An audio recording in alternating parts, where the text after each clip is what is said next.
Vamos então recomeçar e dar continuidade à nossa ordem de trabalhos e vamos retomar com outro pilar estratégico. Estamos a falar de centros de alto rendimento, que têm obviamente uma função social, mas há aqui um outro elemento que nos estudos de avaliação diagnóstico e de potencial da rede foi bem identificado, que tem a ver com a questão da economia, das finanças, do mercado, no fundo, o modelo de negócio.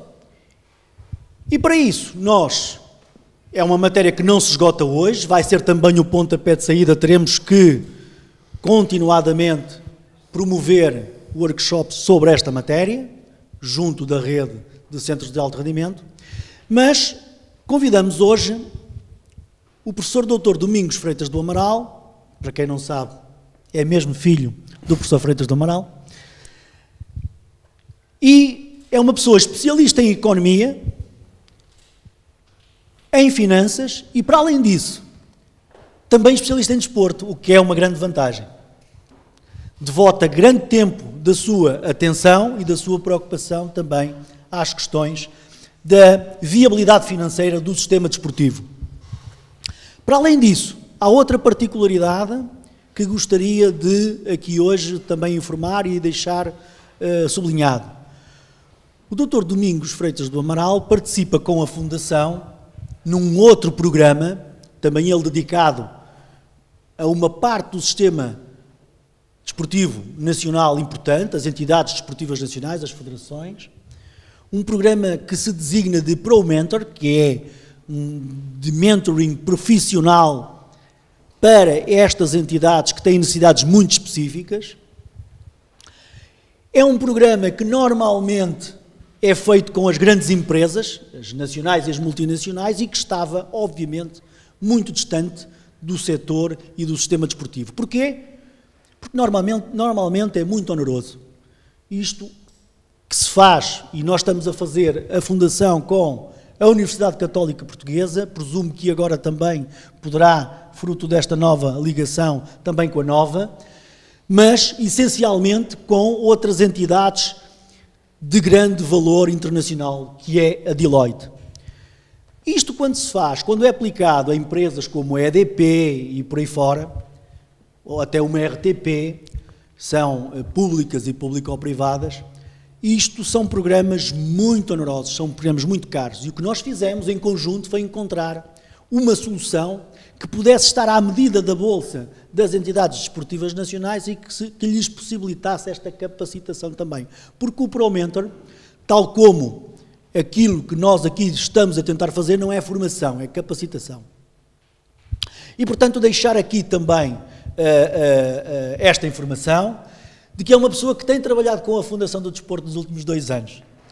E relativamente aos centros de alto rendimento, também é uma pessoa conhecedora. Poderá não ter um conhecimento muito aprofundado dos orçamentos, dos relatórios e contas, dos modelos de negócio, mas tem já um conhecimento significativo. Tanto é assim que o Pro Mentor, quando nasceu, ou quando começou, designava-se Metas, programa Metas, e era destinado aos centros de alto rendimento.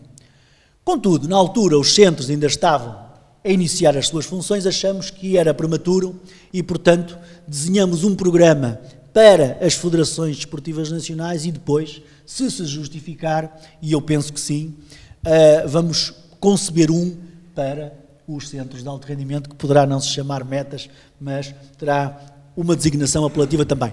Sem mais delongas, vou passar a palavra ao Dr. Domingos Freitas do Amaral, agradecendo em nome da Fundação e dos Centros de Alto Rendimento a sua presença, naturalmente o investimento que fez para nos ajudar a refletir sobre aquilo que é fundamental neste pilar estratégico, que é a economia e que são as finanças. Muito obrigado. Muito obrigado, eu.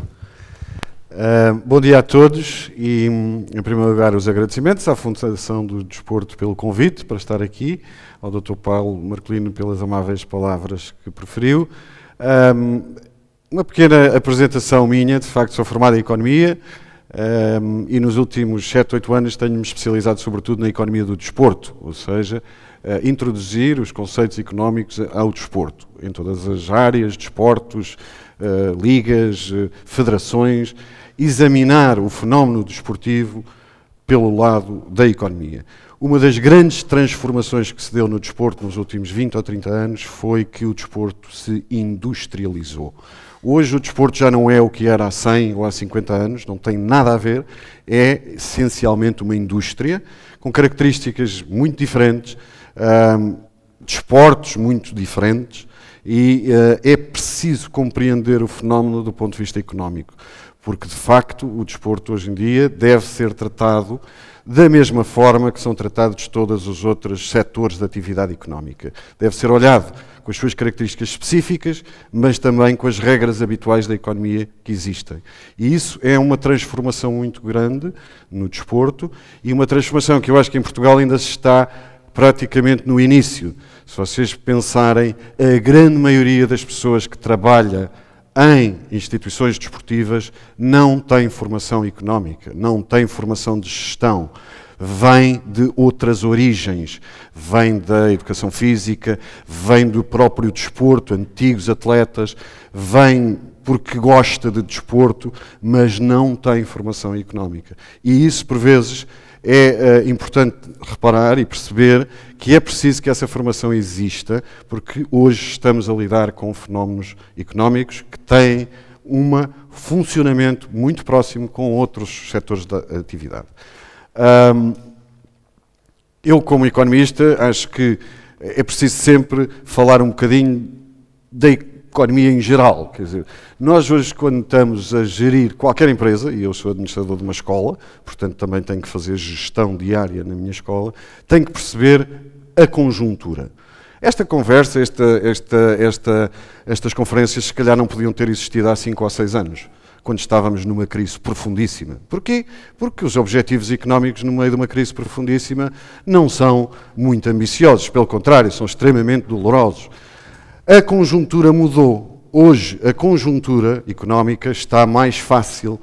Temos a economia portuguesa já com um certo crescimento económico, há a recuperação do desemprego, o PIB cresce, a Europa, apesar de alguns problemas, como é o caso do Brexit, que vai ter muitas implicações económicas, ou até de alguma instabilidade a leste com a Rússia, apesar de tudo, economicamente está bem.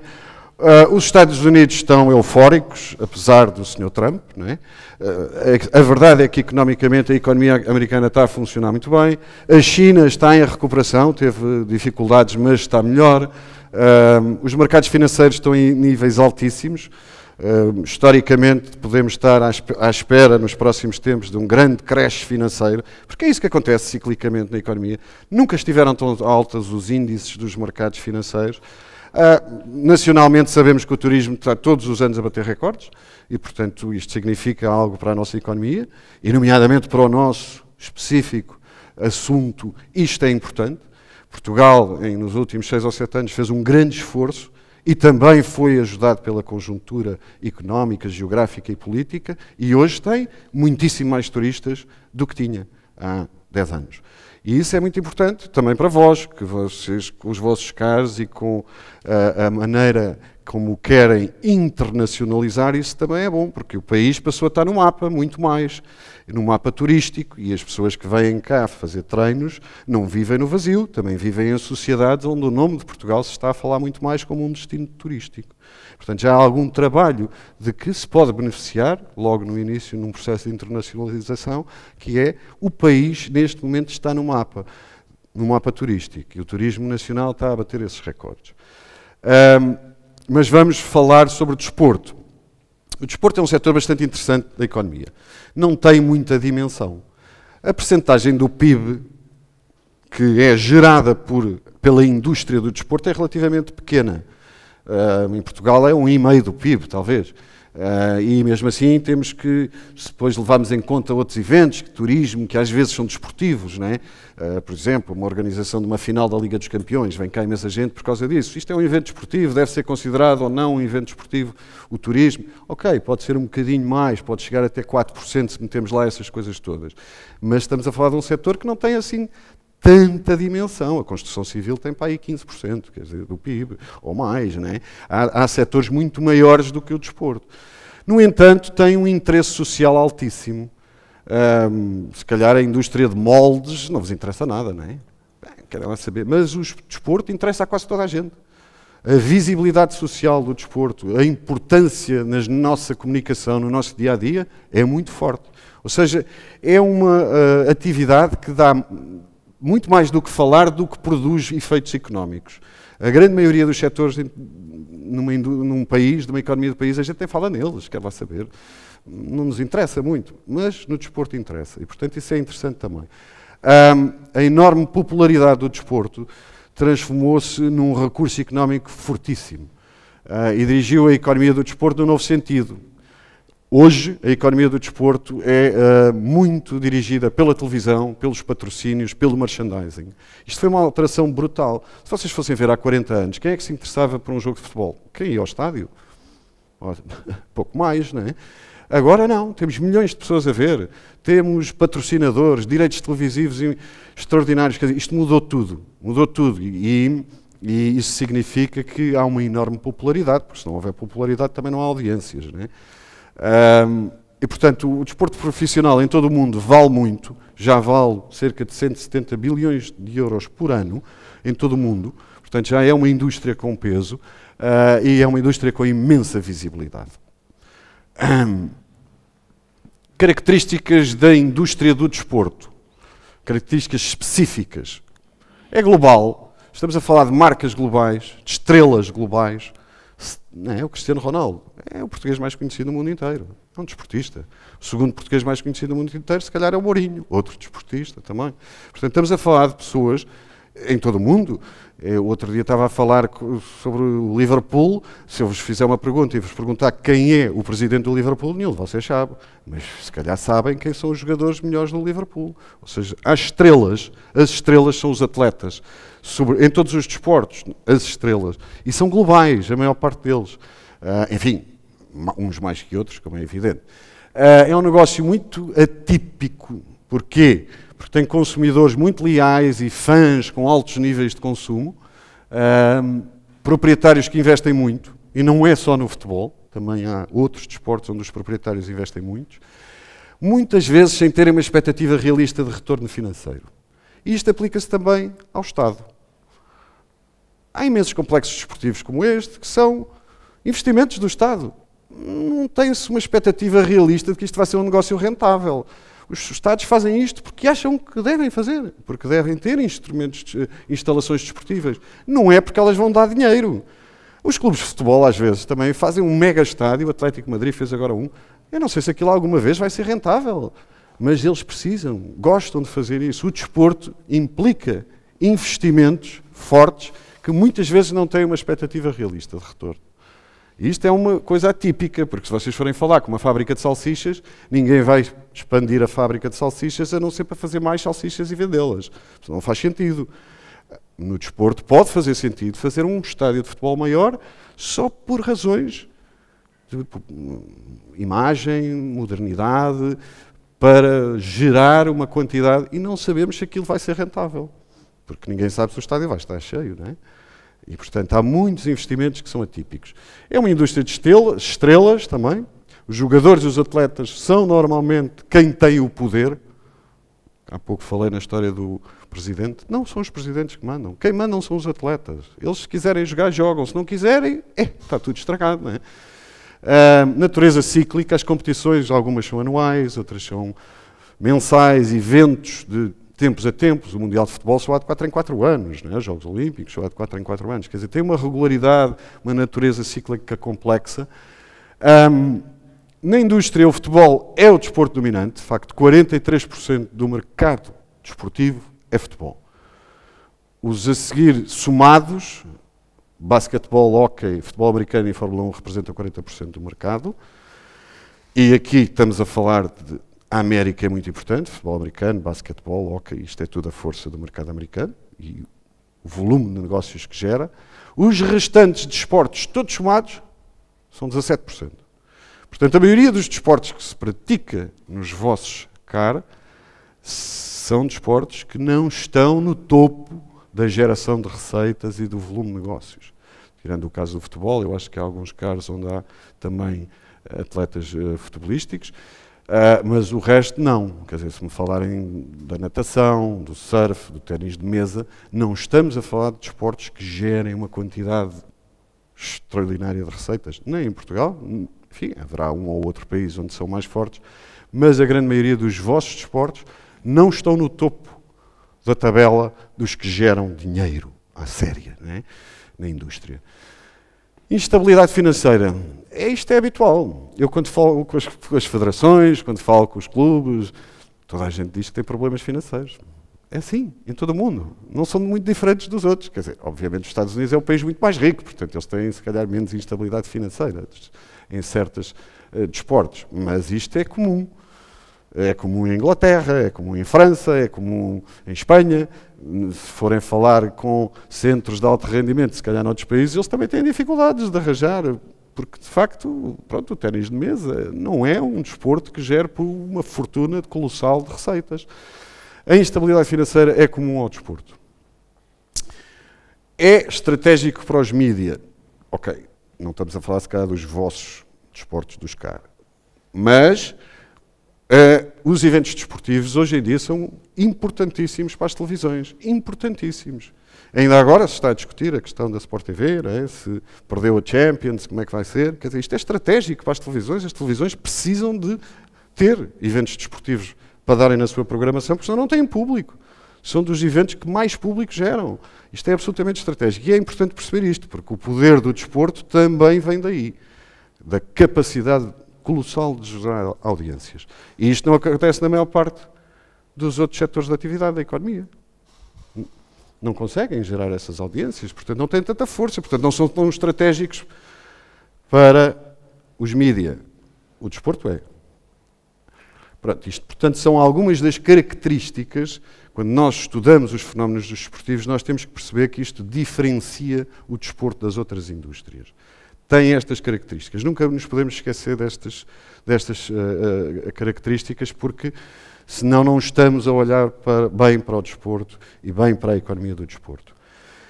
Importantíssimo também, só uma pequena referência, o valor cultural e social do desporto. Eu há pouco disse que os Estados investem a fazer estruturas desportivas. Porquê? Por causa disto. O desporto tem um valor cultural e social muito forte. O Nelson Mandela disse uma vez que o desporto era provavelmente o mais eficaz meio de comunicação no mundo. Um atleta desportivo que se ajoelha durante o hino nacional e temos uma discussão nos Estados Unidos. Isto é comunicação no seu máximo. Isto é um valor absolutamente extraordinário, simbólico. O desporto é democrático, contribui para manter o equilíbrio entre vários grupos sociais. A grande maioria dos atletas são pessoas que nasceram muito pobres. E foi o desporto que os pôs lá em cima. Foi o seu talento. Os heróis desportivos são importantíssimos para os países e, sobretudo, para as nossas crianças, modelos a seguir. Não é? Eu tinha um miúdo de 5 anos, o meu filho também, ele queria, um dia mais tarde, estar a jogar uma final do Europeu por Portugal. Quer dizer, porquê? Porque ele adora aqueles modelos, eles são modelos e, portanto, têm uma função muito importante. As histórias das celebridades desportivas são sempre extraordinárias, não é? Uma narrativa de redenção, triunfo, decadência. É a queda do Lance Armstrong foi uma coisa absolutamente extraordinária. Foi uma história, um homem que venceu 7 vezes a volta à França, é uma coisa quase de extraterrestre, e de repente, pum, caiu tudo, desfez o sonho, era doping. Isto é uma narrativa, é uma história absolutamente extraordinária. Nós às vezes nem nos damos conta da importância que estas histórias têm.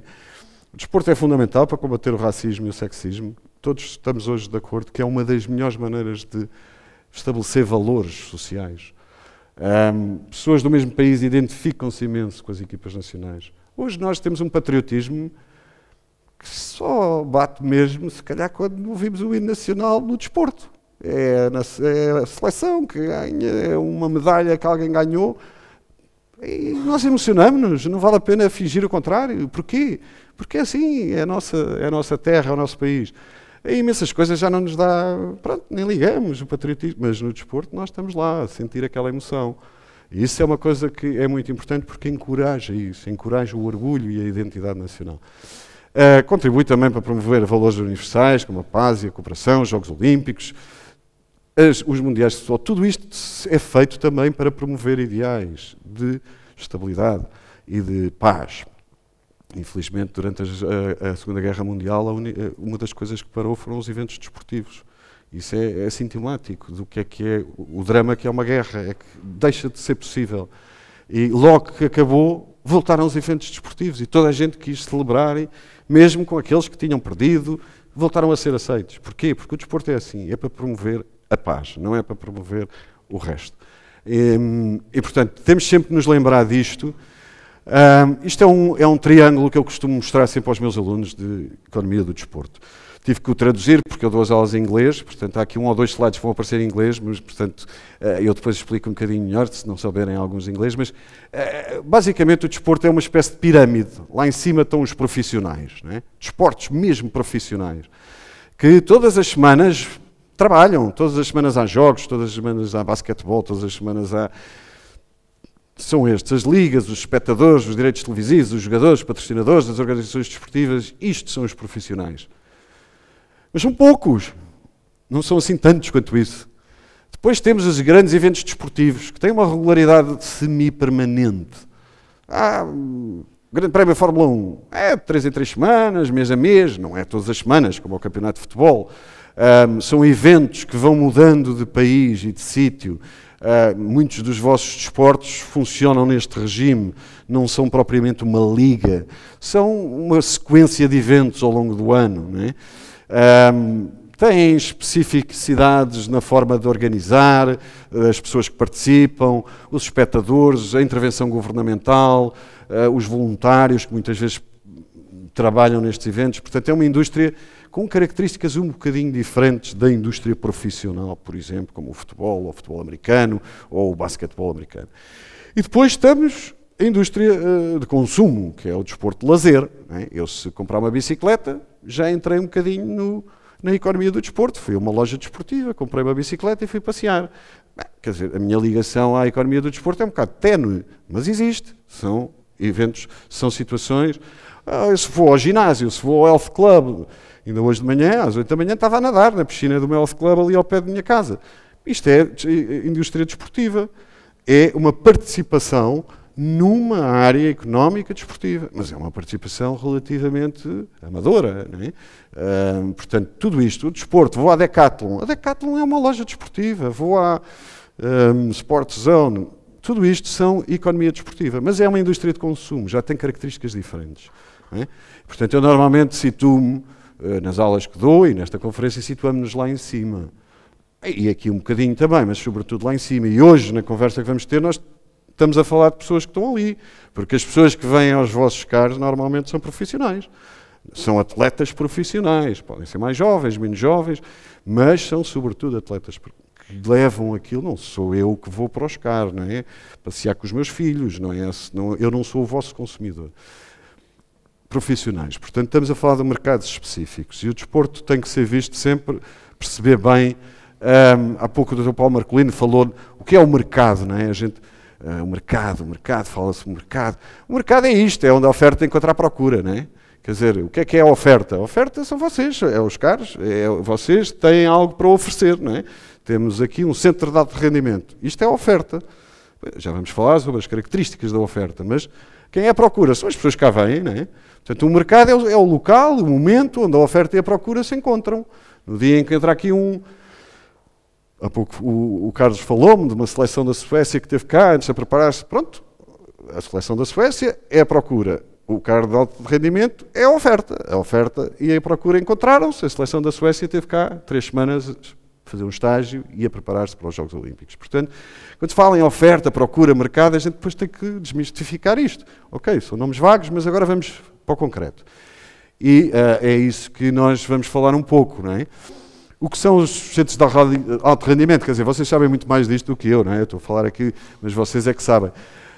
Mas, para mim, como economista, o que é importante quando olho para os centros de altos rendimentos? São 14 em sítios diferentes do país. Ou seja, podemos estar a falar na Anadia, como em Vila Real de Santo António.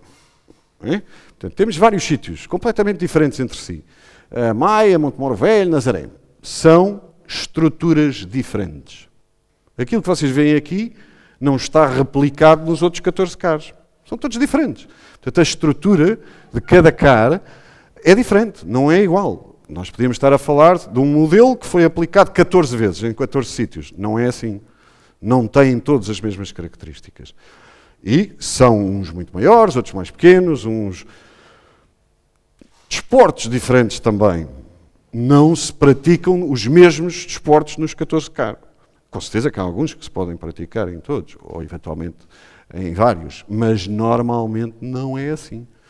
Os CAR estão mais dirigidos para um determinado desporto. Não é a mesma coisa fazer atletismo ou fazer canoagem. Não são as mesmas pessoas. Não são as mesmas pessoas que fazem natação ou ténis de mesa. Não são. Portanto, estamos a falar de pessoas diferentes. Os orçamentos, as receitas e os custos. Não tive a oportunidade de esmiuçar, mas tenho a certeza absoluta que são diferentes. Cada CAR tem o seu, cada CAR tem a sua geração de receitas, cada CAR tem os seus custos, a sua estrutura de custos. Embora as componentes gerais possam ser semelhantes, a dimensão é completamente diferente. Portanto, não estamos a falar de um modelo único, nem do ponto de vista estrutural, nem do ponto de vista do tipo de desporto, nem do ponto de vista dos orçamentos. Pressuponho que os subsídios do Estado também sejam diferentes, não é? Que não sejam exatamente o mesmo valor assim entregue aos 14. Não, há regras para isso e, portanto, são diferentes também. Portanto, o poder financeiro da negociação de cada CAR junto das entidades que o tutelam é diferente, não é igual. Os preços e os produtos oferecidos são diferentes. É? Eu não vi ao pormenor, mas tenho a certeza que uma estadia de uma semana num CAR a fazer surf não vai custar o mesmo que uma estadia de uma semana a jogar ténis de mesa noutro CAR qualquer. É provável que sejam diferentes os preços que vocês oferecem aos vossos consumidores.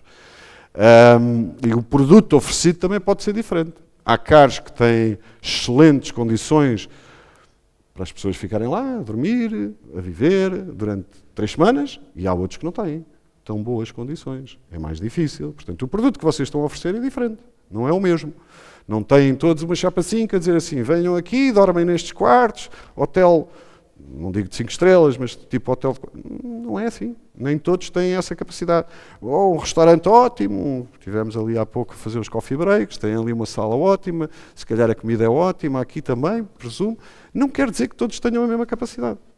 Podem não ter. Portanto, aquilo que vocês oferecem ao vosso consumidor pode ser diferente. E isso tem que ter essa noção cada um de vocês. Não é? E, portanto, os CAR, a oferta é isto. Não é?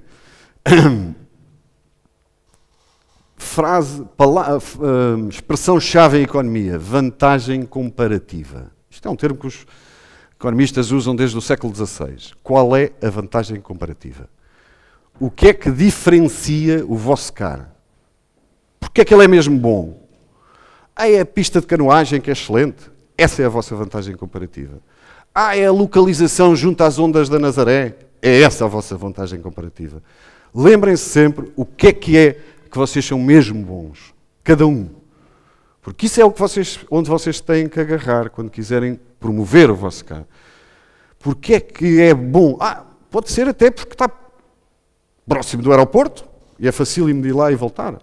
Pode ser porque está próximo do mar. Pode ser porque é o desporto específico. Mais ninguém oferece isto em lado nenhum em Portugal. Ou até na Península Ibérica. Ou o serviço de hotelaria é ótimo. Umas salas com uns quartos giros, com uma grande vista. Procurem a vossa vantagem comparativa. Em todas as áreas. O preço, as estruturas, temos pistas e pavilhões, temos piscinas. Cada um de vocês tem que perceber bem qual é a vossa vantagem comparativa, que provavelmente é diferente do outro CAR. O CAR da Nazaré, se calhar, não tem a mesma vantagem comparativa do CAR de Vila Real de Santo António ou da Anadia. Não pode ter. É num sítio diferente, é uma estrutura diferente, destina-se a públicos diferentes. Mas cada um de vocês tem que pensar muito bem nisso. Qual é a vossa vantagem? Porque é isso que vos vai diferenciar no mercado. É a vossa vantagem comparativa. E isso, eu acho que o exercício que depois vão ter que fazer, quando começarem a trabalhar cada vez mais no processo de internacionalização, é perceber para cada um de vocês qual é. A examinar bem, porque é isso que vocês têm que pôr na cabeça dos vossos consumidores. É dizer, Isto é que nós temos para dar ao consumidor. E isto é mesmo bom. Eu tinha aqui uma sugestão, que era fazer um exercício aqui, vocês darem-me sugestões de qual é a vantagem comparativa. Enfim, não sei exatamente de cada CAR, mas já agora, se calhar, se alguém quiser sugerir no CAR onde trabalha, o que é que acha que é a vossa vantagem comparativa? Algum voluntário para fazer essa só para percebermos. Olá, bom dia. Bom dia, prazer, já nos conhecemos há pouco, o CAR de Rio Maior. As outras pessoas já me ouviram, porque eu também tive a oportunidade de fazer a apresentação no primeiro dia de manhã. E na apresentação nós fizemos mesmo isso. Nós fomos, pela dificuldade, nós encontramos a nossa vantagem comparativa, porque nós aqui temos estádios, pavilhões, piscinas, não temos uma onda gigante, não temos nada que seja assim tão explícito. Fizemos algumas reuniões e pensámos e tentámos chegar aí. A forma foi ir aos testemunhos dos nossos clientes e tentar tirar, tínhamos mais de 100 testemunhos e tentámos retirar dos questionários aquilo que eles consideravam. Foi isso que nós apresentámos. As pessoas consideravam mais do que as instalações, tudo bem, não é? Que isso é, mas aí uma pista é uma pista em qualquer lado, não é?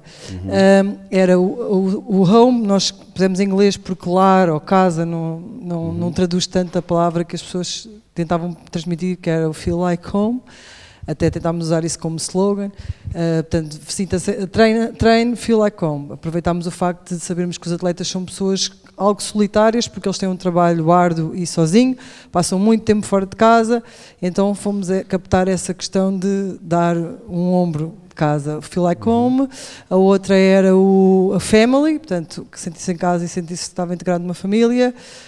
Home, family, excellence, as instalações, e o último era a segurança, security, sentiam-se seguros, mas isso aí é uma vantagem comparativa, acho que de qualquer sítio, se calhar tirando um bocadinho Lisboa e se calhar Porto, não sei, não conheço tão bem a realidade dos sítios, tirando as grandes cidades, fora das grandes cidades, sentirem-se à vontade para treinar de forma segura, tanto em estrada, não serem atropelados, como não serem assaltados ou roubados, e lá está, nós não víamos isso, achávamos estranho porque não percebíamos que já tomamos isso como adquirido. Nos países onde eles estão é fácil isso acontecer. E pronto, ao analisarmos isso, é isso que estamos a passar, essa mensagem. Portanto, mais do que vendermos instalações, estamos a vender treinar, sentir-se em casa de forma segura. Pronto, hospitalidade, estão a vender hospitalidade. Obrigado. Pronto, é isso, no fundo é esse exercício que tem que se fazer para todos os caras, é perceber o que é o nosso ponto forte.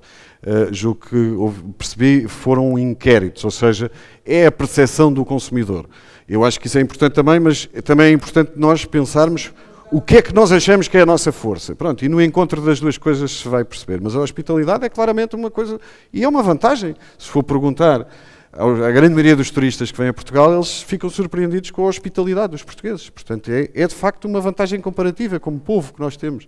Ninguém sabe explicar bem porque é que somos assim, mas é assim. Se calhar não sentimos isso noutros países. Eu fui uma vez à Áustria e fez-me impressão, porque eles são extremamente antipáticos com as pessoas, com os turistas. Quer dizer, isto não era uma coisa normal para mim, mas a verdade é que a hospitalidade pode ser um dos pontos fortes. E que atravesse todos os CARs, até, nesse sentido. Mas depois temos que ver especificamente, não é? E é isso que eu acho que é muito importante, quando se tenta internacionalizar, nós temos que ter a noção que não vamos ter horas para falar com as pessoas, a dizer o que é que isto é e não é. Não, nós vamos ter pouco tempo para comunicar com elas, portanto temos que ter uma mensagem muito clara e que dê força à nossa... A vantagem comparativa de cada CAR é normalmente diferente, não é igual, embora possa haver, lá está, pontos de comuns, a hospitalidade pode ser um ponto comum. O produto que estamos a oferecer ao público tem qualidades diferentes, os preços também. Isto leva-nos a concluir três coisas que é importantíssimo sempre nós pensarmos. O consumidor de cada CAR não é o mesmo. Em grande maioria das vezes tem características diferentes. A promoção e a publicidade de cada CAR se calhar não deve ser igual, porque se nós estamos à procura de um consumidor diferente, porque é que havemos de fazer uma publicidade igual? A internacionalização dos CAR tem de levar em conta estas questões. Se eu quero atingir os atletas que estão a praticar ténis de mesa, não é a mesma maneira e pode não ser da mesma forma que quero atingir os atletas que estão a praticar natação. Não são o mesmo tipo de pessoas. Se calhar não têm o mesmo tipo de lifestyle. Não vivem, se calhar, no mesmo país. Já veremos como é que se deve trabalhar bem essa parte dos consumidores. Este é o tal quadro que eu vos mostrei, que eu vos disse que ia aparecer em inglês. Chama-se a isto de fazer o perfil, profiling, né? Havia uma série de televisão há uns anos que se chamava Profiler, né? Eles faziam o perfil do assassino. No desporto e nos clubes de futebol, de futebol americano, de basquete, faz muito isto, o perfil dos consumidores. O perfil em várias características, geografia. De onde é que vêm? A malta que esteve ontem no Benfica, Bayern de Munique, vem toda de Lisboa ou há muita gente que vem de Viseu?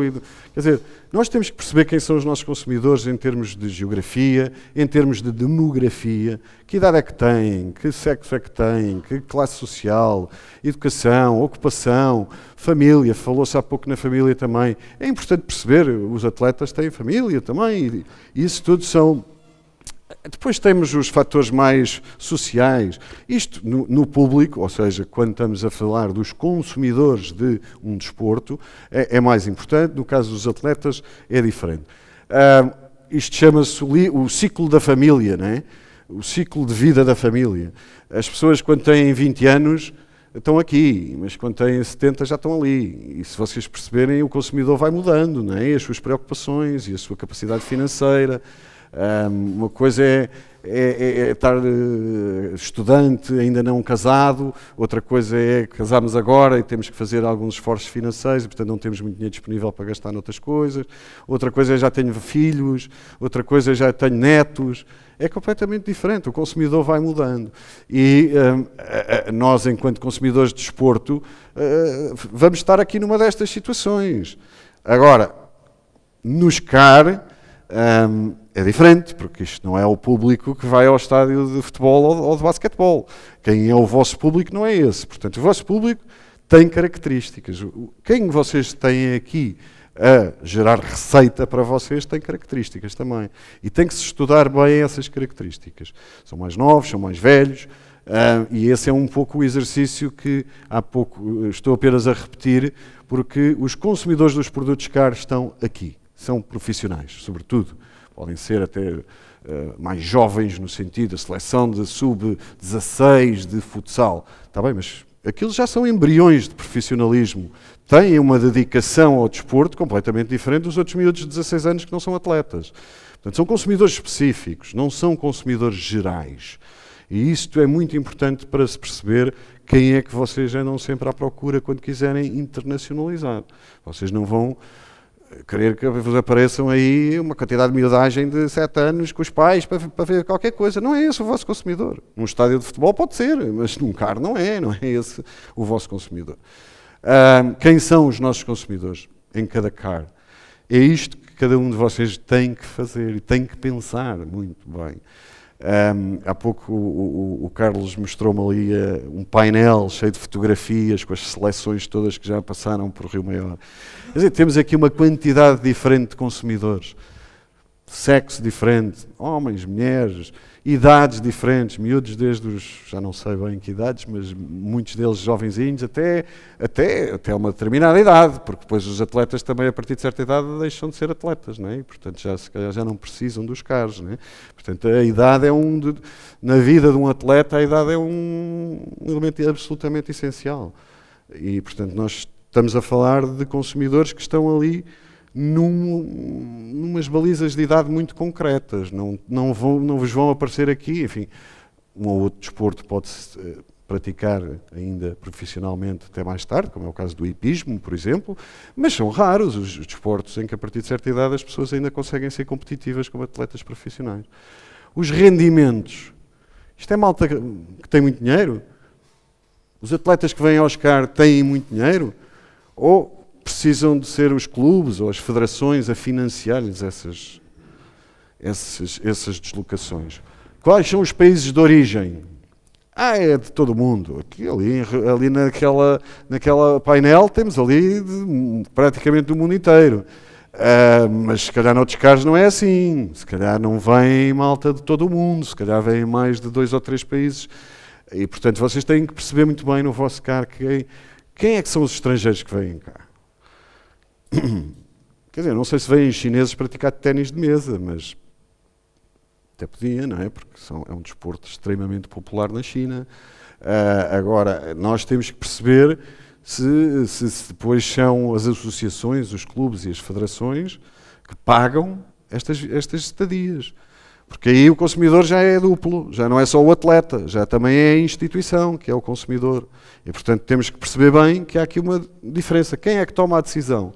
É o atleta de natação que diz, eu vou para Rio Maior, ou é o seu clube e a federação que toma a decisão? Quem é o elemento decisor? E nós temos que perceber que é diferente comunicar com o atleta ou comunicar com o presidente da federação ou com o secretário-geral que vai tomar a decisão de para onde é que vão os meninos, os atletas treinar. Portanto, aqui o perfil dos consumidores também tem que levar em conta isso. É que muitas vezes a decisão não é tomada pelo atleta. E, portanto, eles podem vir para cá 20, mas se não foram eles que decidiram vir para cá. Têm estas características e isso também há pouco, como falou, a hospitalidade, ok. Os atletas acharam isso. E quem decidiu? Também achou? Ou temos que perceber quem é que tomou a decisão, não é? Não sei, aqui em Rio Maior a maior parte das decisões para vir aqui para Rio Maior são tomadas por quem? Pelas federações, pelos clubes? Não são os atletas, se calhar, que decidem, não é? Uma pequena parte são, pois. Mas, portanto, o nosso consumidor, apesar de o consumidor que beneficia do CAR ser o atleta, o elemento decisor pode não ter sido. Isto agora só para... Eu há pouco disse-vos que eu sou administrador de uma escola, e numa escola é uma das coisas que nós temos que levar em consideração. O nosso consumidor são 2 grupos. As crianças consomem o ensino e os pais pagam. E, portanto, os 2 têm que estar satisfeitos. Não basta apenas a criança estar satisfeita. É um duplo consumidor. E aqui nos CAR também temos muito essa situação. Os atletas adoram. Mas se o gestor não gostou, não voltam.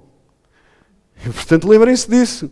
Isso é muito importante para vocês também. É que o consumidor é duplo. Não é apenas uma entidade. E isto é muito importante também na comunicação que se faz com eles.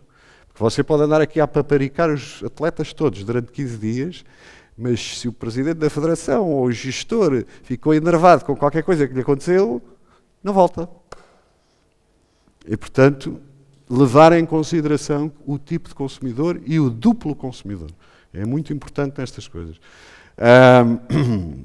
Estou aqui a mostrar só imagens.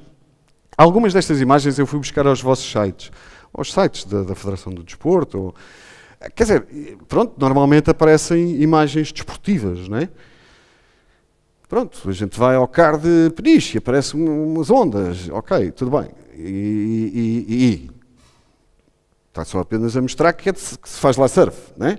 Pronto, mas isso é suficiente para atrair um atleta profissional? Isso é suficiente para um decisor de uma federação ou de uma liga de surf decidir? Muitas vezes nós fazemos as coisas a pensar que é bonito e que fica bem e que está fácil de ver, mas isso não chega só, não é? Porque as pessoas, coisas bonitas, vemos nós por todo lado, não é? Quer dizer, fotografias bonitas de praias, em Portugal e em todos os países que tiverem praias, a gente vê fotografias bonitas. Aqui uma ilha fantástica, depois vamos lá passar uma semana e aquilo é uma desilusão, não é? Mas a fotografia era ótima, não é? Pois, a gente gera a expectativa, mas a verdade é que depois a coisa pode não ser exatamente igual. Portanto, gerar expectativas com fotografias, tudo bem, a gente tem que apresentar os sítios, mas atenção, lembrem-se que quem decide, o que é que interessa ver umas crianças dar pontapés numa bola, não é? Isso não muda nada na cabeça da pessoa que decide. E, portanto, tem que se levar em consideração que quando se faz uma internacionalização e se quer chegar a pessoas que decidem, isto só não chega, não é? por um cavalo a saltar, pronto, mas os cavalos saltam em qualquer sítio, não é? Quer dizer, se vem treinar hipismo, é assim em todos os sítios que se treina hipismo, saltam, não é? Faz parte da ideia do hipismo, saltarem. Agora, o que é que eu acrescento? O que é que eu seduzo com isto? Nada de especial, não é? Portanto, têm que pensar nestas coisas, têm que, quando se preparar a internacionalização, nós temos que ser sedutores, e sedutores às pessoas que decidem. Não é apenas para ficar bonito. Conclusões um pouco de que tivemos aqui agora a falar esta primeira parte. Temos que perceber que vamos comunicar produtos diferentes a consumidores diferentes. Temos que perceber que o mercado-alvo do SCAR é muito diferenciado, segmentado e específico. Ténis de mesa, canoagem, hipismo, natação, são mercados altamente segmentados. Não é fácil comunicar e promover o SCAR junto a atletas profissionais de diferentes países. Vou fazer uma campanha de televisão, é? Não, isto não faz qualquer sentido. Agora uma campanha de televisão, chamar a atenção para o SCAR de Portugal. Não, isto não é uma campanha de promoção de imagem do país em geral. Isso pode-se fazer no turismo geral. Mas para um SCAR, para atletas, acham que a malta que joga ténis de mesa e o presidente da federação vai ver isso? Não, ele não... temos que perceber que é aquelas pessoas que nós queremos chegar. Não é a toda a gente. Isso não vale a pena ter como ambição. A comunicação deve ser muito especializada. Comunicar com um surfista profissional não é o mesmo que comunicar com um ciclista internacional. O surf é um modo de vida, é um lifestyle, tem uma quantidade de coisas associadas. O ciclismo não tem muito. São profissionais que fazem aquilo. Não é surfistas, que é, toda a gente quer ser surfista, não é? Os meus filhos também acham essa graça. É giro, está na praia, com as miúdas, aquilo é giríssimo, tudo, não é? É um lifestyle. Os miúdos gostam imenso. É saudável. O ciclismo, calma, já é preciso gostar mesmo das bicicletas para se meter a ser ciclista profissional, não é? Surf, qualquer um compra uma pranchinha e vai lá para fazer. Bom, portanto, é muito diferente comunicar com uns e comunicar com outros. Nunca se esqueçam disso. É muito difícil comunicar com certos atletas dos vossos desportos. É mesmo difícil chegar lá. Agora passamos à segunda parte da apresentação, que tem um pouco a ver com o modelo de negócio. Isto é uma coisa que às vezes as pessoas falam, modelo de negócio, o que é isto, modelo de negócio?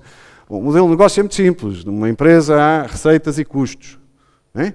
A gente tem custos, a oferta para termos estas instalações, para termos as pistas, os pavilhões, as piscinas, há custos. Temos que ter pessoas, temos que ter manutenção, temos que ter uma quantidade de coisas para isto funcionar. Pronto, isto são os nossos custos. É que são as receitas. A malta que cá vem paga também para cá estar, não é? Pronto, isso são as receitas e outras que há, como todos vocês sabem. Portanto, qual é o modelo de negócio do SCAR? Bom, vamos começar aqui por fazer uma pequena introdução do que é o modelo de negócio normal no desporto. O modelo hoje, nos grandes desportos, nos mais rentáveis, é o modelo MBC. Match Day Broadcast Commercial. Match Day, dia de jogo. Bilhetes, parques de estacionamento, copos e sandochas, geram receitas. Um estádio, num dia de jogo, gera uma enorme receita. Mas é só naquele dia. No dia seguinte não está mais ninguém. Não é? Pronto, portanto, neste dia eu gero estas receitas. São as receitas do dia de jogo. Depois temos as receitas televisivas, que é uma receita fortíssima em qualquer desporto hoje em dia. E depois temos as receitas comerciais, patrocinadores, merchandising, anúncios. Pronto, e é assim que a maior parte dos desportos hoje se organiza na geração de receitas. Match Day Broadcast Commercial. Vão à Fórmula 1, não é Match Day, é Race Day. É bilhetes, são as pessoas que lá estão, são os comes e bebes, são não sei o quê, o paddock, pronto, é isso. E depois tem os direitos televisivos, daquilo dá em 150 países o grande prémio, ganha-se direitos televisivos. E depois tem os commercials, vocês veem lá pintado na pista, uma coisa pintada, alguém pagou para estar ali, não é? A Pirelli pagou, provavelmente, vem em cima os carros a passar por baixo e vê uma coisa, alguém pagou para estar ali. Isto é espaço com valor. Commercial é uma receita comercial, não é? É uma receita de publicidade. E quase todos os desportos sobretudo os mais conhecidos, vivem deste modelo. Depois tem o lado dos custos, mas este é o lado das receitas, porque aquilo que vocês procuram também são receitas. Portanto, as receitas são provenientes disto que eu falei. É um modelo de negócio predominante para os clubes, mas não só, também é para as federações e para as organizações internacionais e para os desportos de eventos. UEFA, FIFA, Premier League, clubes, NFL, Fórmula 1, MotoGP, Volta à França, Jogos Olímpicos, todos se organizam com este modelo, adaptado ao caso específico. Mas é este o modelo económico que eles usam.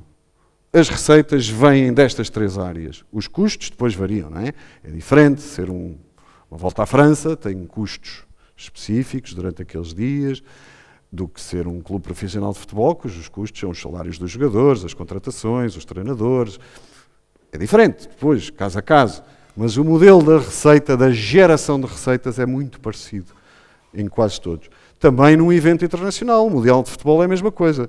Ainda melhor, não é? Não há melhor negócio no mundo do que a FIFA com o Mundial de Futebol, não é? Os estádios constroem os países. Custos é para os países. Receitas é para a FIFA. Bilhetes, televisão, patrocínios, é tudo para o organizador, não é? É como a Champions. Depois eles a seguir fazem uma redistribuição, por acaso no caso da UEFA até fazem bastante mais do que no caso da FIFA. A FIFA de 4 em 4 anos fatura 4 bilhões com o Mundial. E depois vai distribuindo assim pelas federações, lentamente. Depois admiram-se daquilo ser o problema que tem sido do ponto de vista da corrupção e dessas coisas todas. Pois é, que isto é muito dinheiro que se gera. O modelo é o mesmo. MBC, Match Day Broadcast Commercial. Uma pipa de massa. E um grande negócio, não é? Os estádios ficam para vocês, depois de tratar. Pronto. Isto é o modelo de negócio predominante nos grandes desportos. Quais são os resultados em geral? Muito bem sucedido nas organizações internacionais. FIFA, UEFA, Liga dos Campeões, Jogos Olímpicos, grandes eventos assim. Faturação fantástica, custos o menos possível, não é? Muito bem sucedido na maioria dos clubes americanos, que são muito mais bem geridos do que os europeus. Porquê? Porque há regras económicas que impedem os clubes de gastar demais. Eu vou só dar uma, porque não é sobre isto que é a conferência. Transferências. Vocês acham que algum desporto americano, como o basquete, o futebol americano, o hóquei, alguém pagaria a loucura de 220 milhões para trazer um jogador que tem duas pernas como os outros todos? E ainda por cima é caprichoso? Para quê? Isto é um nonsense total. No desporto americano não há transferências. Os jogadores podem mudar de vez em quando os contratos chegam ao fim, mas transferências destes valores? Mas porquê? Pronto, isto significa que eles são melhores gestores, não é? Porque o modelo MBC não é lucrativo na grande maioria dos clubes, entre os quais muitas vezes, infelizmente, estão os portugueses. Porquê? Porque os custos são sempre a crescer mais com as receitas, não é? Quer dizer, o que é cada vez jogadores melhores, cada vez os pago mais caros, cada vez encho os intermediários mais com comissões e depois não chega ao fim do ano e não dou lucro. Pois, não pode, é claro, gastou tudo. Aqui o fair play financeiro tem sido positivo, algumas evoluções, mas ainda estamos muito longe. E, portanto, este modelo, apesar de funcionar muito bem em certos casos, noutros não funciona assim tão bem. Quais são as dificuldades deste modelo de negócio? É difícil de implementar com sucesso na grande maioria dos desportos, tirando aqueles mais que nós conhecemos. Porquê? Porque estes não geram grandes receitas suficientes em direitos televisivos, em bilheteiro e outras receitas comerciais. Os pequenos desportos, os desportos com menos popularidade, é muito difícil. Quem é que consegue vender os direitos televisivos de um campeonato de ténis de mesa? Há alguma televisão que faça isso com regularidade? É muito difícil. Porquê? Porque há pouca gente a ver. Temos que ter essa noção. A audiência não é suficiente para se pagar direitos grandes. Isto acontece talvez nos Jogos Olímpicos, porque pronto, ali durante aquelas semanas a malta está toda fixada e a gente de repente começa a ver provas de natação na televisão, não é?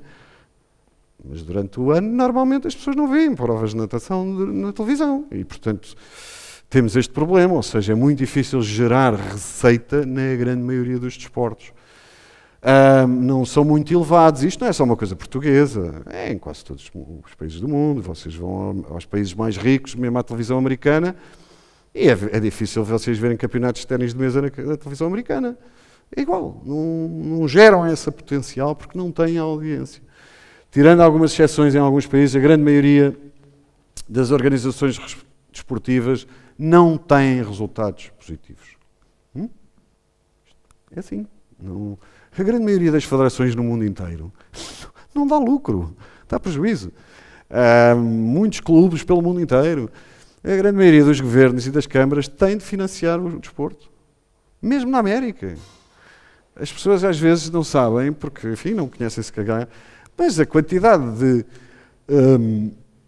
luta que existe para um clube da NFL construir um estádio.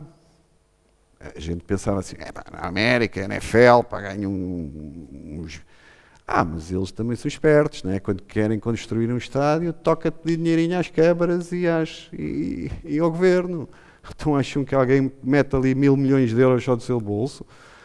Ameaçam, eu agora vou-me embora, se vocês não me dão o estádio, mudo-me de San Diego para Los Angeles. Isto é quase todos os anos no desporto americano há este tipo de coisa. Pronto, e depois o governo de San Diego lá vai, tumba, e dá o dinheirinho e faz o estádio lá. Portanto, isto não é apenas uma coisa de países pobres, isto existe em todo o mundo. A luta permanente, a necessidade permanente. Porquê? Porque o desporto muitas vezes não é lucrativo o suficiente. Portanto, há de sempre haver alguém, alguma federação, algum clube a bater à porta do governo a dizer precisamos de dinheiro para fazer isto e a tentar convencer. E a partir do momento em que a gente baixa dos desportos mais lucrativos para os menos, ainda mais isso vai ter que acontecer porque ainda a receita é menor. E, portanto, vocês têm que ter essa noção. Vocês estão a trabalhar com desportos que não são espetacularmente lucrativos. E, portanto, é normal que a vossa capacidade de gerar receita seja curta e é normal que a vossa necessidade de financiamento das entidades públicas seja absolutamente essencial. Vamos mais especificamente ao SCAR. Eu tentei olhar para um orçamento que era o de Rio Maior e perceber um bocadinho como é que é a geração de receitas. Não vos vou chatear com números e coisas porque acho que isso não é interessante. Como é que os SCAR geram receita? Bem, mas geram receitas com os atletas, com a hotelaria, com a restauração, mas vão ter muita dificuldade em aplicar um modelo CAR. Não faz qualquer sentido. Um modelo MBC. Não é? Os CAR são locais de treino, não são locais de competição, normalmente. Quer dizer, em certos casos pode haver eventos que se organizam num CAR, mas quer dizer, o campeonato do mundo de atletismo não vai ter lugar no CAR. Quer dizer, não é o evento, a volta a Portugal não tem lugar no CAR do ciclismo.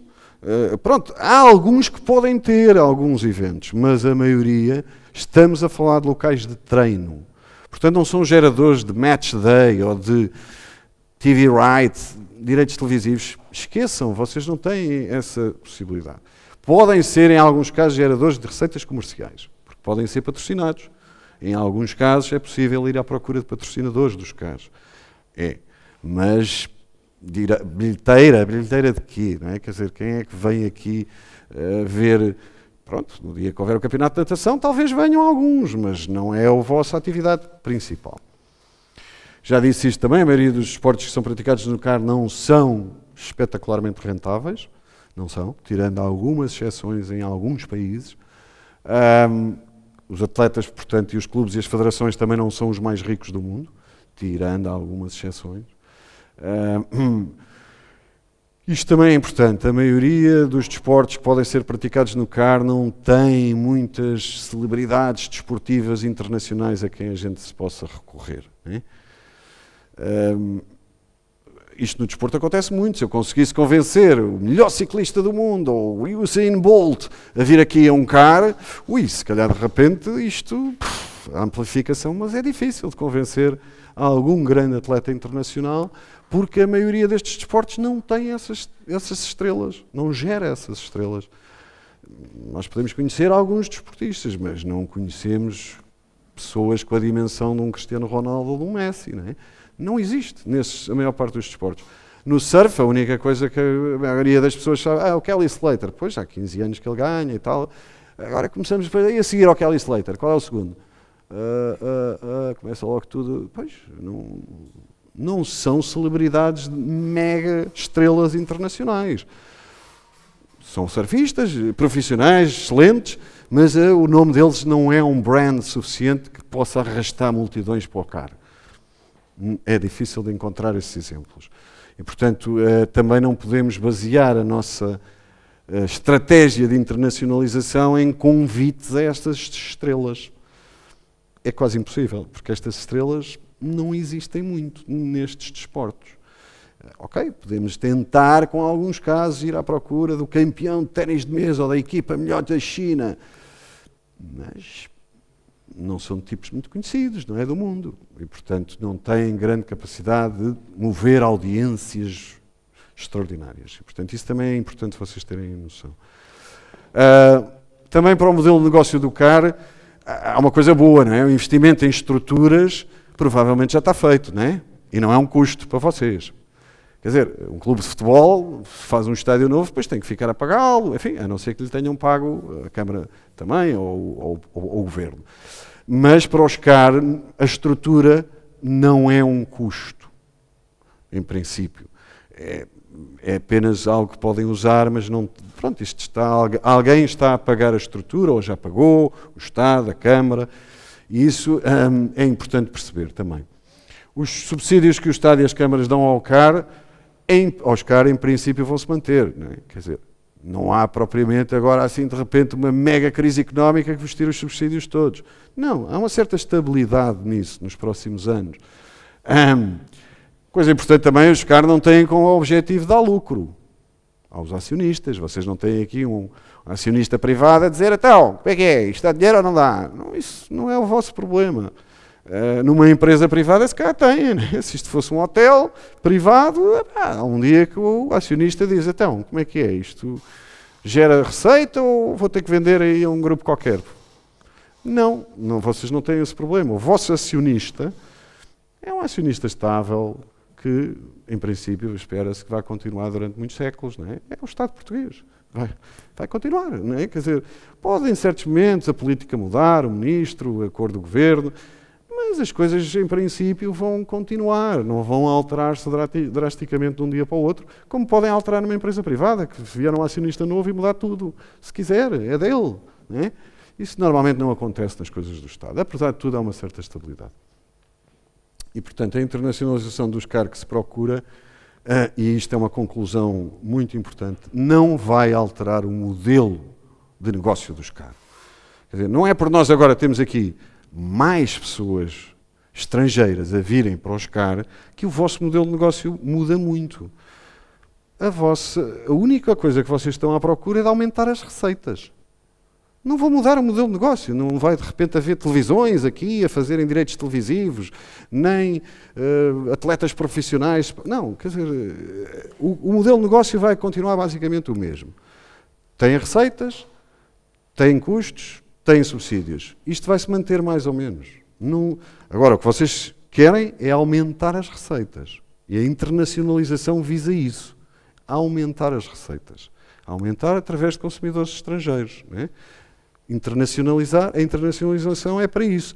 Não é para de repente, nós estamos aqui a internacionalizar os CAR para ver se os vendemos a um acionista qualquer estrangeiro, como a gente às vezes vê as companhias portuguesas, não é? São feitas e depois vem um estrangeiro e compra, não é? EDP, pronto, não é? Vêm os chineses e compraram, não é? Isso não é o objetivo aqui. O objetivo aqui, o modelo de negócio, a estrutura acionista, tudo isso continua estável, não vai mudar. O que é que temos que expandir a nossa base de receitas. E, portanto, isso é muito importante para vocês quando estiverem a pensar que, apesar de tudo, tem uma certa estabilidade em muitas áreas no vosso negócio, que às vezes não existe noutras empresas e noutras áreas de negócio. Essa estabilidade, apesar de tudo, vai se manter. E, portanto, isso para o vosso modelo de negócio é bastante importante perceber isso, que nós, no fundo, queremos gerar novas receitas. E gerar receitas que são mais ou menos do mesmo tipo das que vocês já têm. Portanto, vocês já têm receitas de pagamento pelo uso da estrutura, vem aí a seleção, paga X. A hotelaria, ficam a dormir, paga X. Vem jantar, paga X. Quer dizer, isto não muda muito, não é? O que temos é que gerar mais receitas do mesmo tipo que aquelas que já geramos. O consumidor é que vai ser diferente. Não é? Internacionalização visa mais internacionais, mas eles vão fazer a mesma coisa que os outros fazem. Não é? Portanto, é apenas uma subida de volume de receitas, não é uma alteração estrutural da vossa receita. O objetivo da internacionalização é aumentar o número de consumidores dos CAR. Para aumentar as receitas, o que se procura é a expansão do número de utilizadores internacionais. Pareceu-me a mim que não é a expansão dos nacionais, certo? Quando se diz vamos tentar internacionalizar, um programa de internacionalização, não é para acabarmos com mais portugueses, é para acabarmos com mais estrangeiros, certo? Portanto, o objetivo não deve ser preocuparmos muito com os consumidores nacionais. Esses, apesar de tudo, já têm os seus canais de comunicação, já sabemos quem são.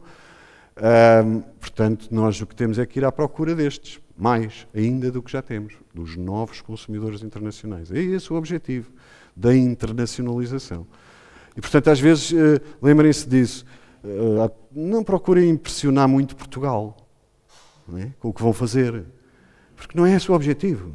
Não, eu uma vez vi assim, estava a passear na Afonso Pereira de Melo e vi um outdoor gigante, one of the best Portuguese in the world, Mourinho. E eu pensava, mas o que é que isto faz aqui? Isso já nós sabemos. Porquê é que estão a gastar dinheiro com outdoors na Fontes Pereira de Melo a falar do Mourinho? Quer dizer, 99% dos portugueses já sabem que o Mourinho é uma celebridade internacional. Para que gastar dinheiro com isso? Para nós. Agora, há capaz de haver internacionais que não sabem. Isto era só para os turistas. Pronto, não percebi.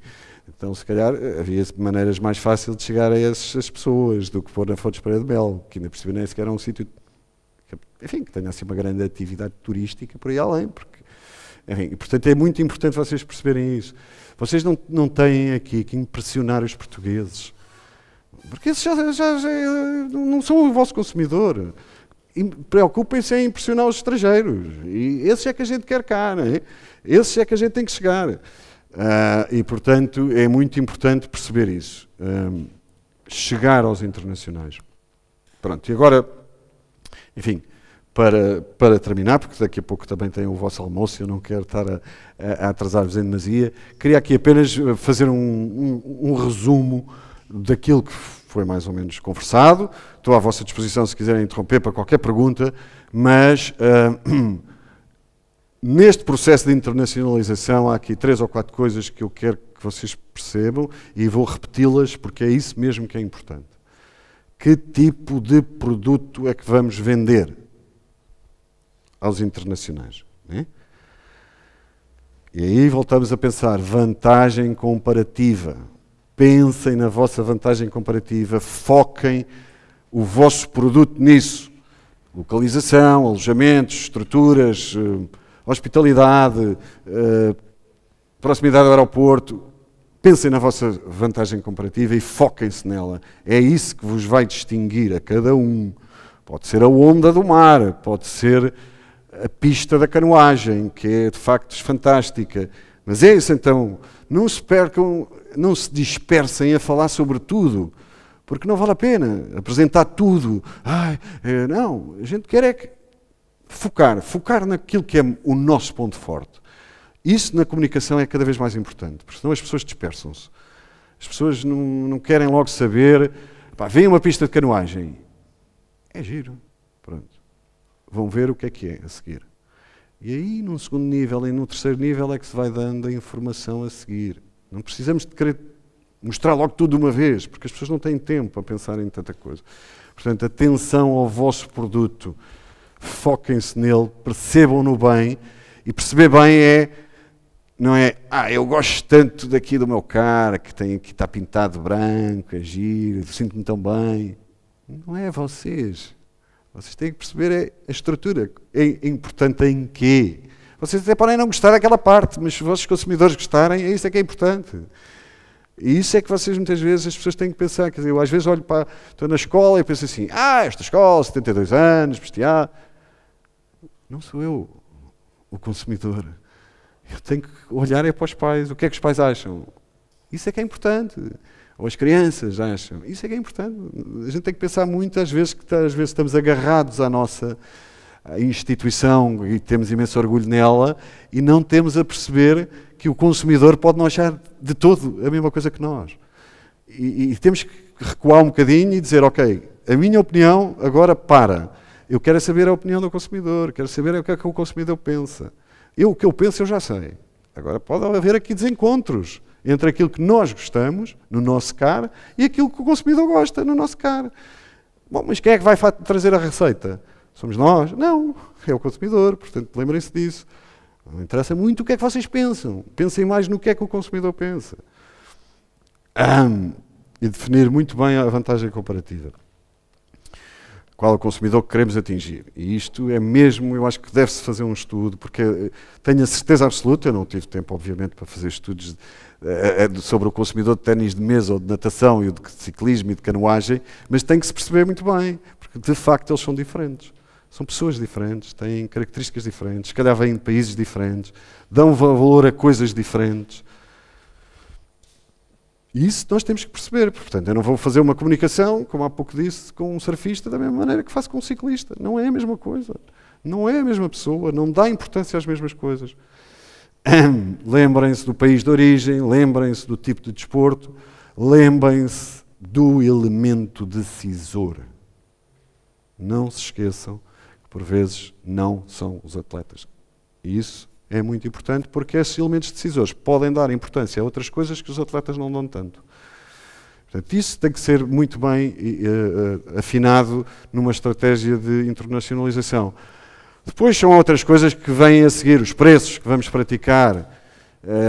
Faz sentido o pacote de preços que estamos a dar, inclui as viagens. Há pouco o Carlos também me falou que eu acho que é uma ótima ideia que devia ser trabalhada, que é, isto é um pacote, não é? Nós tratamos deles durante o tempo todo que cá tiverem. Qualquer coisa que eles precisem, vão ter. Eu vou-vos contar só uma pequena história, que vale o que vale, mas muitas vezes as pessoas estranham que os jogadores de futebol, quando se transferem para um clube diferente, os primeiros meses parecem muito estranhos. Alguém se preocupa na casa, bom, não vamos falar no Cristiano Ronaldo, porque aí já sabemos, não é? Mas o tipo que vem do Brasil, com 18 anos, vai viver para onde, em Lisboa? Com quem? O que é que ele sabe da cidade? Alguém o ajuda? Ou ele, pura e simplesmente, vai, no dia seguinte, assinar, vira-se, sozinho, vá de carro para o Seixal e volta, e não há mais nada. Não, nós temos que fazer um grande apoio a estas pessoas. E da mesma maneira que os atletas, quando chegam aqui às Caldas ao Rio Maior ou a Golgã, ouçam, vocês forem para o meio do Nebraska, para um sítio fantástico, e agora? Se eu sair daqui vou para onde? Não faço ideia. Não sei ir a um restaurante, não sei passear, não sei nada sobre este país, sobre esta zona. Nós temos que fazer um esforço também, a tal hospitalidade também passa por aí. Pensar neles, o que é que eles estão a pensar, as saudades da família. Têm maneiras fáceis. Às vezes, será possível trazer cá as famílias também, quando eles vêm? Pode-se pensar nisso também, não é? Quer dizer, o consumidor agora já não é só o atleta, mas também é o atleta, a mulher e os filhos, ou quem seja. Não é? É diferente, porque eu aí também vou-me ter que preocupar com a mulher e com os filhos, não é? Então eles estão aqui 3 semanas a pedalar às voltas e a mulher o que é que está a fazer? Sentada no hotel, deprimida e chateada porque não tem nada para fazer? Não, nós temos que pensar numa coisa também para a família. Ok, então organizamos aqui um programinha que também inclui a família. Tudo isso pode ser bom para vocês pensar que às vezes trazer cá estrangeiros não é só vieram 20 chineses e pronto. E o que é que eles vieram fazer? Só tac, mais nada? Quer dizer, estamos preparados para os receber, estamos preparados para lhes tomar conta dos problemas diários. Tudo isso tem que ser pensado sempre e pensado que é diferente. Pode ser diferente para um francês, para um chinês, para um americano. Preços para famílias, eu acho que vale a pena pensar nisso também. Como é que vamos atingir estes consumidores? Isso é a chave. Uma das coisas mais bem-sucedidas que ainda o anterior governo fez foi uma campanha turística que, em parte, é responsável também pelo crescimento do turismo em Portugal. O que é que eles fizeram? Gastaram imenso dinheiro em campanhas de televisão a dizer Portugal, West Side of Europe. Não. Convidaram jornalistas de revistas internacionais de viagens. pessoas que são opinion makers, permanentes sobre o destino. As grandes revistas americanas, francesas, inglesas, alemãs, todo mundo, vieram cá. E a gente começou a ver artigos de Portugal, por lá. Basta isso para começar a gerar uma percepção completamente diferente sobre o país. É muito mais eficaz do que mandar um anúncio na televisão nos Estados Unidos da América, que além disso é caríssimo e não fazemos ideia se atingimos as pessoas que queremos. Mas se eu for às boas revistas de viagem, Condé Nast Traveler, uma das mais prestigiadas, pá, isto tem um valor incalculável. Muitas vezes vocês vão ter que ir à procura destas pessoas. Opinion makers específicos que podem mudar a percepção na cabeça dos decisores, das federações, dos clubes, revistas especializadas. Se calhar alguns de vocês já fazem isso. Eu não estou a dizer que não, é provável que sim, em alguns casos, mas têm que ir à procura desta gente, têm que ir comunicar por aí. Não vale a pena perder tempo, porque isto não é um produto global, não é Portugal. Isto são os casos específicos e isto dirige-se a certas pessoas. E depois, pronto, há questões que vão ter que ser resolvidas entre vocês e a tutela, não é? Qual o orçamento disponível para isto? Pois, é uma pergunta que eu não sei, não tenho, mas vai ter que se fazer esse levantamento, vai ter que se perceber quanto é que temos, cada CAR tem quanto para investir em orçamento, em promoção, porque a internacionalização, para se fazer, tem que se fazer uma grande promoção internacional. Aonde? Quanto? Quanto dinheiro? Durante quanto tempo? Como é que se monitoriza? Como é que se verifica que se os resultados estão a vir? Tudo isso vai ter que ter decidido entre vocês e a tutela. Não vão ter que convencer o acionista, não é? Vão ter que convencer a Fundação do Desporto, que por sua vez tem que convencer o governo e pronto, e é assim que o processo político funciona. Mas vão ter que convencer alguém a fazer isso bem e, portanto, têm que ter uma ideia sobre como fazê-lo e em que direção fazê-lo e através de que alvos fazê-lo. E estabelecer bem os objetivos. Não pensem na Lua, não é? Temos que viver na realidade. Nós temos que saber definir o objetivo. Quantos estrangeiros querem por ano a mais? Definam esse objetivo, ou a faturação que querem com esta campanha. E isto depois tem que ser monitorizado. Não vale a pena a gente dizer assim, agora de repente veio o dobro. Um ano, o dobro? Calma, se calhar não vai dar, não é? Portanto, é importante ter um bocado realismo nestas coisas. Há objetivos, está bem, mas se a gente puser mais 5, mais 10% por ano nesta região, nesta coisa, talvez seja mais fácil de atingir do que, de repente, acharmos que vamos fazer daqui uma coisa extraordinária, que vão milhares e milhares aqui à porta a bater-vos todos os dias a quererem entrar no carro, não é? Quer dizer, temos que viver com os pés assentes na terra, não é? Definir metas específicas e claras para cada ano, monitorizar a execução desses programas e perceber bem que definimos um caminho e é preciso ser consistente com ele e é trabalhá-lo bem, mas não vale a pena achar que de repente vão descobrir petróleo nos CAR, não é? Quer dizer, vocês vão abrir uma área nova de receitas e vão ter que ir por aí, investir aí, ser consistente e daqui a 5 anos ou 6 é que se faz um balanço de facto do que é que aconteceu, não é agora em 3 meses que se consegue fazer isto. Isto é um processo que vai demorar e para ser bem sucedido tem que ser consistente ao longo dos anos. E julgo que era tudo o que eu tinha para vos dizer.